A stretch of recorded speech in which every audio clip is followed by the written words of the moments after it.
Welcome to the Let's Talk About Talking podcast with your host, Adrienne Fuller, language and communications expert for kids of all ages. On this podcast, we talk about speech, language, and all things happening with your child, giving you specific tactical information you can use to help your kids talk, listen, and thrive in their academic journey. Hello all, it's Adrienne from Speech Builder Speech and Language Therapy. Well, I'm going to get myself together here. It's been so long since I've been live, but I'm going to get started back on it again. And today I'm launching something new. It's called Nap Time, Chat Time.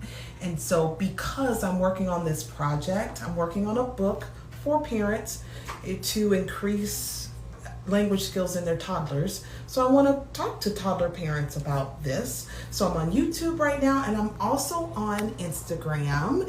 And so I want to say hello. I'm just waving to all of my friends. I'm so glad to see you. So if I go back and forth, I'm still just trying to navigate it. But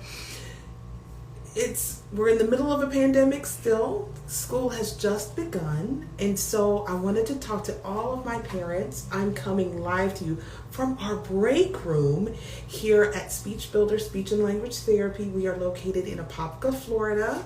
And I wanted to talk about a couple of things today. First of all, I wanted to show you some of my favorite toys to get kids talking. You can also find that on our blog. We did a great blog post on the things that you have around the house that get your kids talking, and that I love that. And I also want to talk to you about life, and if you have anything that you want me to talk about on this show, I'll be doing it every Wednesday about 2:00 because that's when kids nap or should nap.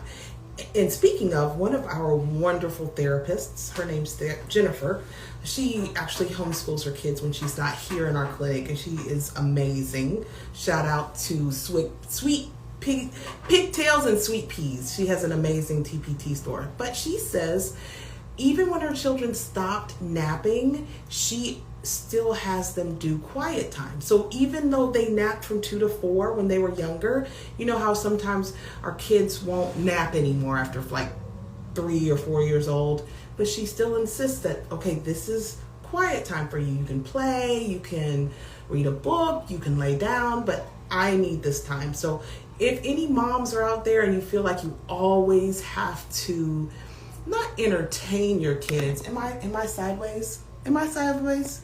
Should I be like this? You always feel like you have to entertain your kids. Don't do that. Insist that they have quiet time. We all do. We all need it. So, quiet time. That's my one thing for today. So let's talk about some things that get kids particularly. And when I'm talking kids at this moment, I'm talking about 18 months to 3 years old. There are some kids that are not yet talking.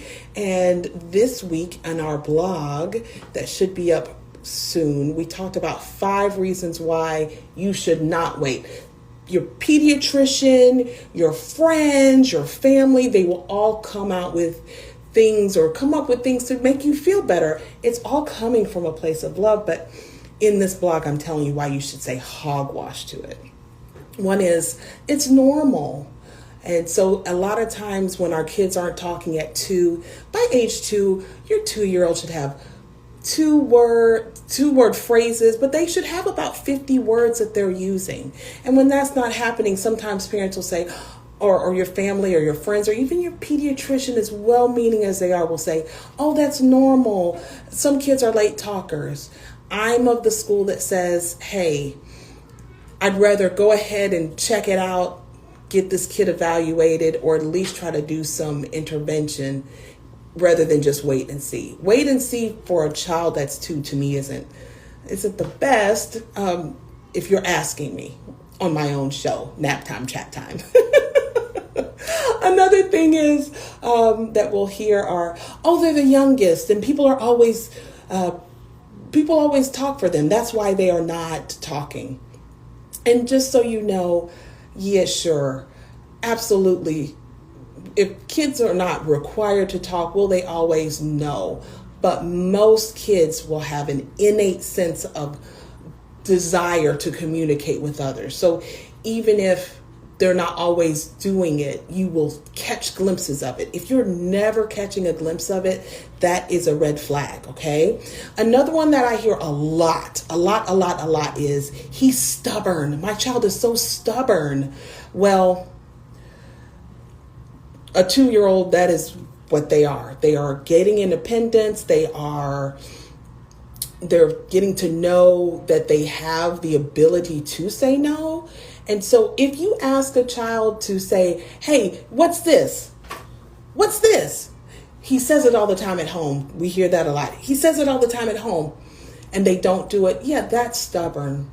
But if at home your child's doing more pointing or more gesturing than actually talking, that is a red flag that you at least need to investigate further. I'm not trying to scare any parents, but I'm here to be a help. So let's talk about some things that I find are very beneficial. Some toys that I love.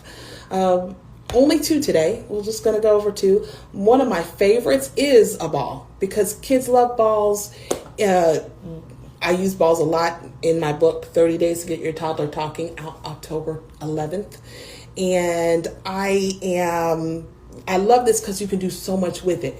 You can make sure anytime you're working with a child, particularly a toddler, you label things. Oh, here's my ball. Do you want this ball? Okay, in 1, 2, 3, I'm going to roll the ball and then I'll roll it. Sometimes if the child that I'm working with in the clinic or a child that I'm working with as a client has some words, I'll start to give them choices. Hey, here's my ball. Do you want me to throw the ball or roll the ball? So keep these things in mind when you are using things like balls, things that can be thrown. Make sure, see, this is squishy. I feel like I got this at Walgreens, or I saw something else. Oh, I saw them at Family Dollar or Dollar General. There were 3 of them for like $5, but they're soft. So if you get hit in the face, if they get hit in the face, if your favorite lamp or vase gets hit, it hopefully will be okay. Okay. So, and then it doesn't hurt. And so use something kind of squishy, a softer ball. Okay. So I love balls for that. And then also start to ask that your children request it, or your grandchildren. Hey, Rob.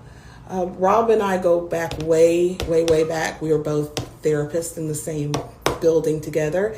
Hey, Derek. Hey, Yulia. I love all these people on. Hey, Garen. Hey, Dave. So, I was doing my shout outs and I lost my train of thought. See that? Well, if you can help me come back to it, I will do that. But anyway, here's the ball for you, okay? But start to ask them to request it. That's what it was. So start to ask them to request it. Hey, do you want the ball? Say ball. And even if they do a little bit of an attempt, go ahead and give it to them. We're not asking you to have a power struggle with a 2-year-old. We're just wanting to increase language skills, okay? So balls are my favorite. One of my favorites. Another is bubbles. I love bubbles. Now I'm trying to hold my phone, so I don't know if I'll be able to demo this, but I'll give it a try. Okay. But I love bubbles because they don't hurt and they're easy and kids love them.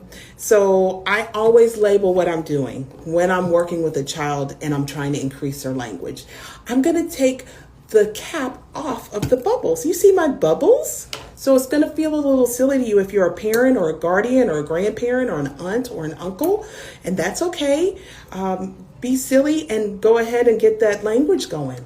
But then I tell them what I'm going to do. I'm going to dip the wand in. I'm going to dip it in and always have a countdown. I love a countdown for a little kid. I'm going to blow the bubbles in 1, 2, 3, and you blow it. And then as you're blowing it, use the word pop, pop, pop. So I'll blow the bubbles in 1, 2, 3, pop, pop. See? So That's a great way. And then only do 1 or 2 times and then close it up and say, hey, do you want to do the bubbles again? You can make the sign again. Or you can say, hey, do you want more bubbles? Do you want more bubbles? So that is a great way to foster language. It's my auntie. Hey, Aunt Margaret. Foster language in your little one. Welcome you guys to Nap Time Chat Time on Wednesdays around 2 o'clock. We're doing this. And so anytime you do that, you can say, my turn with the bubbles, and you can blow the bubbles. And then you ask your child, hey, would you like a turn? Do you want to blow bubbles? And for my kids that have a little bit more words, I say, hey, do you want to blow bubbles? Or do you want to pop bubbles? And I'll clap my hands or I'll slap the table. And if they don't have the words, have them go ahead and slap the table or blow, okay? And so those are some of my 2 favorite toys to use when we're trying to foster language in little kids. And so I was just on here. I'll be back next Wednesday around 2 o'clock for Nap Time Chat Time. But I did want to talk about something just before I got off, and that is creating your own family COVID policy. So I'm here in Florida, and we've had a rash of positive cases and cancellations because kids are exposed or adults are exposed. And for me, I had to go back because when this first hit, we all had a plan. But I want to encourage you, go ahead and revisit that plan. Has it changed? So for us, we said, hey, if someone's exposed or a parent calls that says they're exposed, everybody goes on quarantine for 2 weeks until we can get a positive or negative test in there. So, but going back to that, because it's been a year or year and a half, so go ahead and revisit that even as a policy. If one of my child's friends, if their mom calls me and says that they've been exposed, what do I do? And then that kind of takes out some of the emotion in it and some of the panic that we can sometimes feel. So I'm not here to say whether you should or should not be vaccinated. I know that I am, and it's brought me peace of mind, and I feel good about that. You have to do what's best for your family and your child. But know, whatever you do, have a plan for whatever COVID response you guys are going to have, because it just makes it better, at least if we have some kind of plan about what we're going to do. You've been listening to the Let's Talk About Talking podcast with your host, Adrienne Fuller, language and communications expert for kids of all ages.